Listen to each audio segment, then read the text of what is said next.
इस बीच आपको सीधी लेंगे लोकसभा, वहां पर अखिलेश यादव बोल रहे हैं कि हम कहां खड़े हैं। आपने बड़ा सपना दिखाया make in India. Uttar Pradesh जैसे बड़े स्टेट से सबसे ज्यादा लोकसभा के सांसद चुने जाते हैं। हमें कोई बहुत बड़ा प्रोजेक्ट नहीं मिला, कोई बड़ा प्रोजेक्ट नहीं मिला। प्रधानमंत्री जी मिले हमें। और अगर कोई सभापति महोदय कोई बड़ा प्रोजेक्ट मिला हो 10 साल में, कोई आईआईएम मिला हो, कोई आईआईटी मिली हो, और जो ट्रिपल आईटी किसी समय पर उत्तर प्रदेश को मिली थी, क्या उसमें क्या सहयोग सरकार की तरफ से हुआ है? न केवल ये संस्थाएं, बल्कि गवर्नमेंट जो एजुकेशन की इंस्टीट्यूशंस हैं, वो सेंट्रल की तरफ से कौन सी नई आ गई? मेडिकल के क्षेत्र में कोई बड़ा संस्था आई हो? जो 2 एम्स आए हैं, मुझे याद है कि रायबरेली का एम्स भी समाजवादी सरकार में जमीन दी गई, उसके परिणाम है कि वह एम्स बन गया। गोरखपुर में भी जो एम्स आया, समाजवादी सरकार थी, जमीन दी गई, तब एम्स आया। और जो एम्स आ भी गए हैं अगर वहां 2, क्या उनमें पर्याप्त इलाज मिल पा रहा है? केवल यही नहीं, मेक इन इंडिया सपना तो यह दिखाया गया था कि अगर प्राइवेटाइजेशन हो जाएगा तो नौकरियां मिल जाएंगी। कुछ हद तक तो बहुत सी चीजें प्राइवेटाइज हो गईं, लेकिन नौकरियां कम होती चली गईं। और जो सबसे बड़ा सवाल है, जो पीढ़ी परिवार के लोगों को जो हक और सम्मान मिलता है, क्या ये सरकार वो दे पा रही है? टैक्स कलेक्शन में सपना दिखा रहे हैं कि हम यहां पहुंच गए हैं। आखिरकार एक्सपोर्ट क्यों कम होता चला जा रहा है? और हम जो ट्रेड डेफिसिट है उसको कैसे खत्म करेंगे?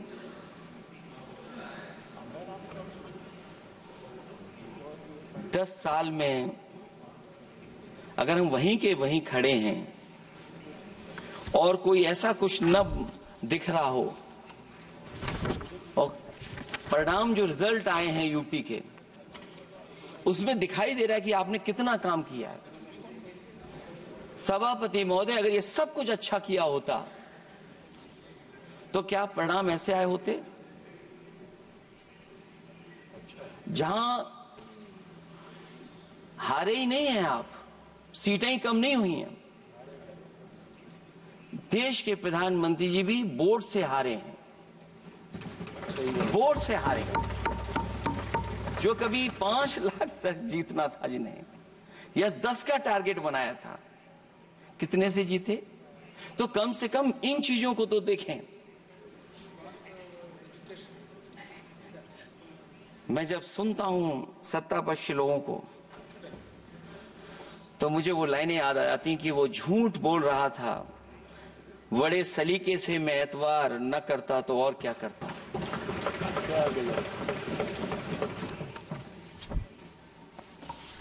मुझे याद है कि देश के प्रधानमंत्री जी ने जनकपुर में एक झंडा दिखाया था, और उस बस में 35 लोग बैठ करके अयोध्या आए थे। सभापति महोदय, उस समय भी मैंने मांग की थी कि जहां से जनकपुर से यात्रा शुरू हो रही है और अयोध्या तक बस से लोग आएंगे तो पता नहीं कितने घंटों में आएंगे।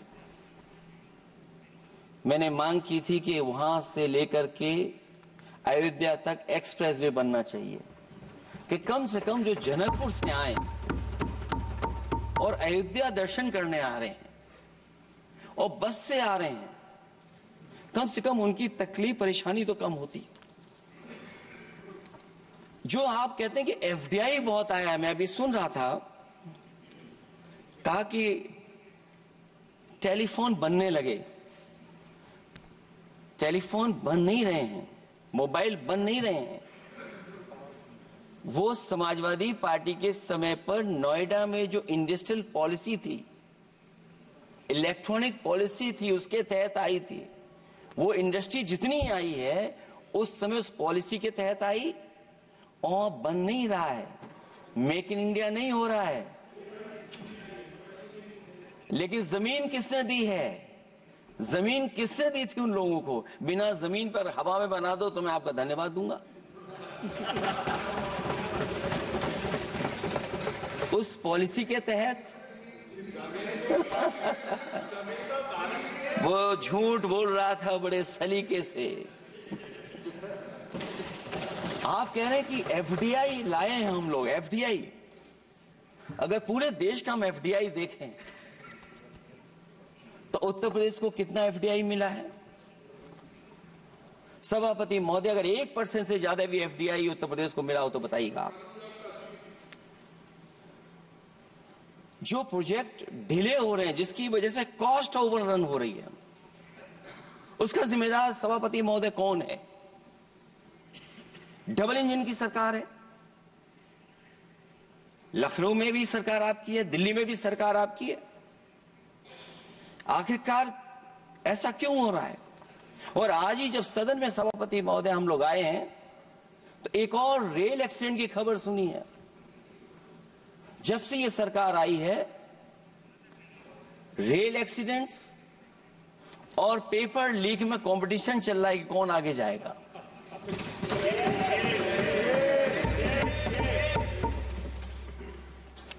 मैं तो अखबारों में पढ़ता था सभापति महोदय कि तोड़ फोड़ करके ही सरकार बनाते हैं। अभी एक सदस्य पिछली बार वो तोड़ फोड़ कर करके शायरी भी बनाने लगे हैं। जो प्रोजेक्ट और जिस प्रोजेक्ट के लिए प्रधानमंत्री जी एयरफोर्स का सबसे बड़ा हवाई जहाज हरकुलिस विमान लेकर के आए थे और वो सड़क पर उतरे थे, वो एक्सप्रेस वे पर उतरे थे। मैं समझता हूं सभापति महोदया, यहां जितने माननीय सदस्य हैं सबने देखा होगा और सबने निर्देश के अनुसार उस पर ट्वीट भी किया होगा। वो जो एक्सप्रेस वे अगर किसी ने बनाया था सभापति महोदय, जो डिजाइन, टेक्नोलॉजी का पार्ट, अलाइनमेंट, वो समाजवादियों की देन थी, वो आपकी देन नहीं थी। ये बात मैं इसलिए कह रहा हूं सभापति महोदय क्योंकि इस बजट में सरकार चलाने के लिए आपने पैकेज दिया है। हमें कोई नाराजगी नहीं है पैकेज देने की, आप पैकेज और दीजिए।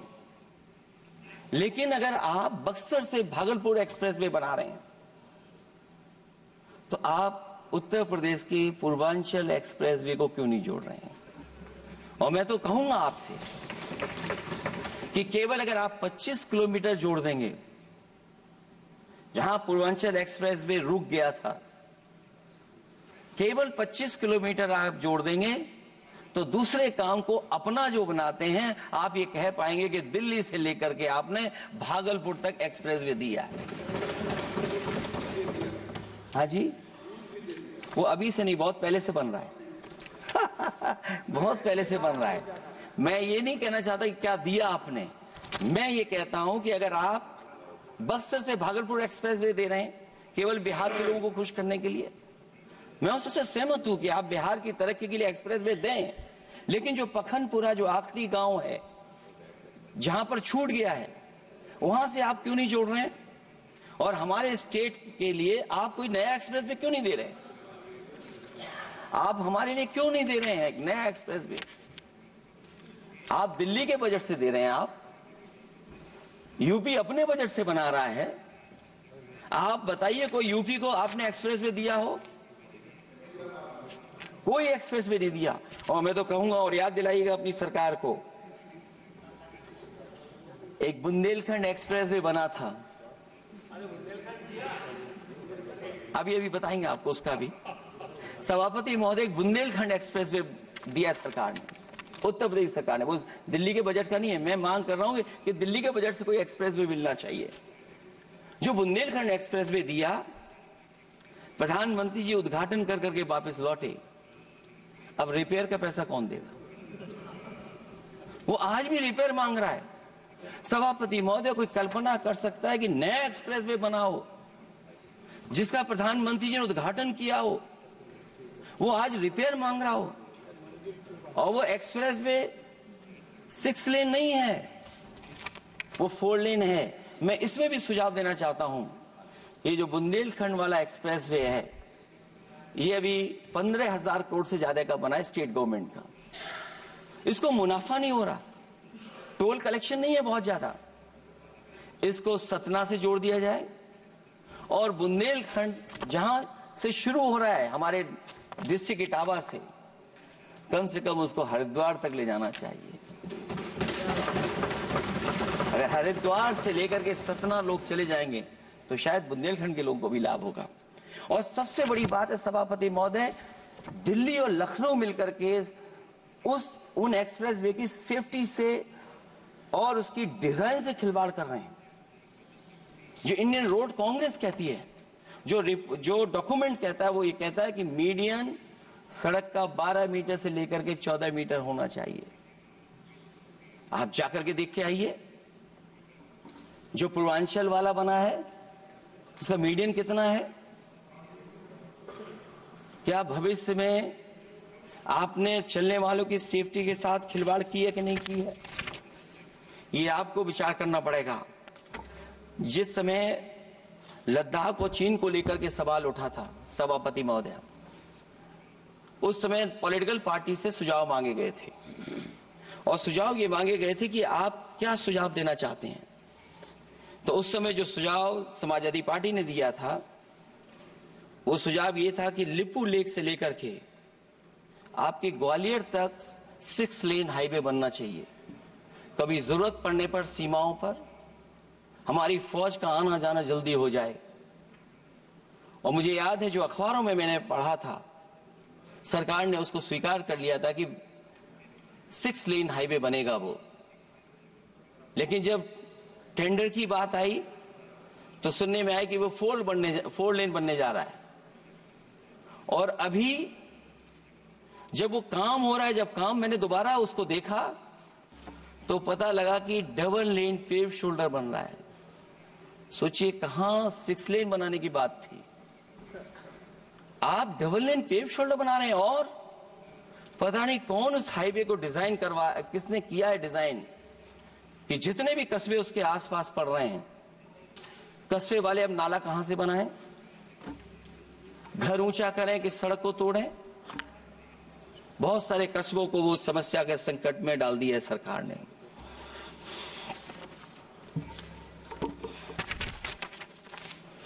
जो सरकार मंचों से ये कहती थी कि हम किसानों की आय दोगुनी कर देंगे,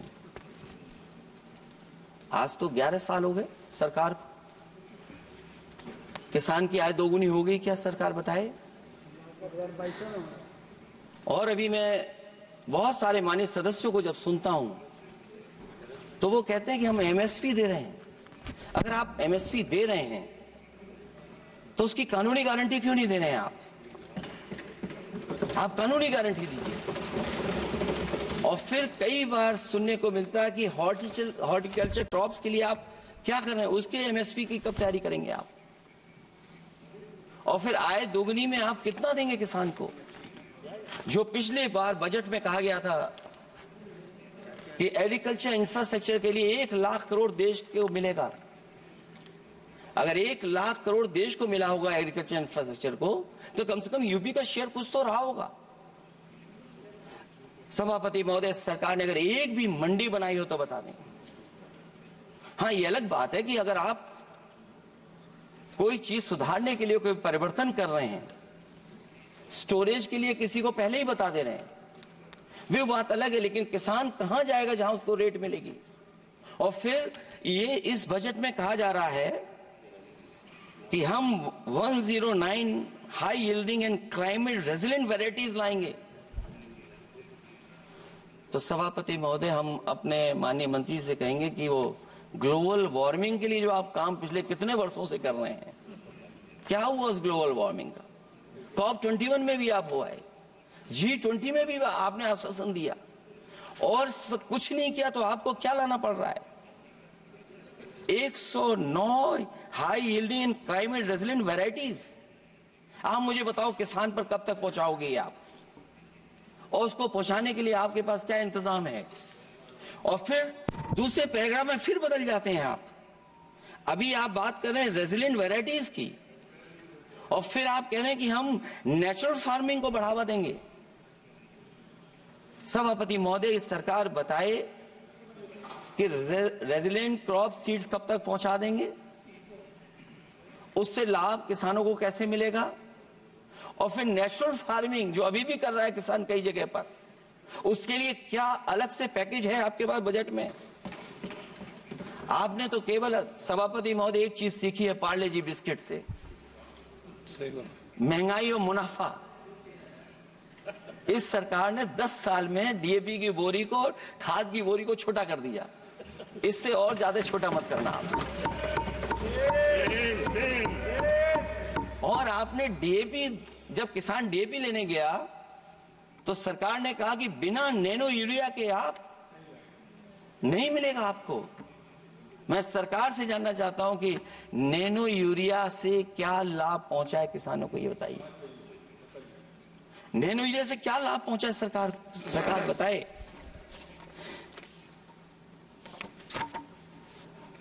हमारे यहां बड़े बड़े आयोजन हुए सभापति महोदय,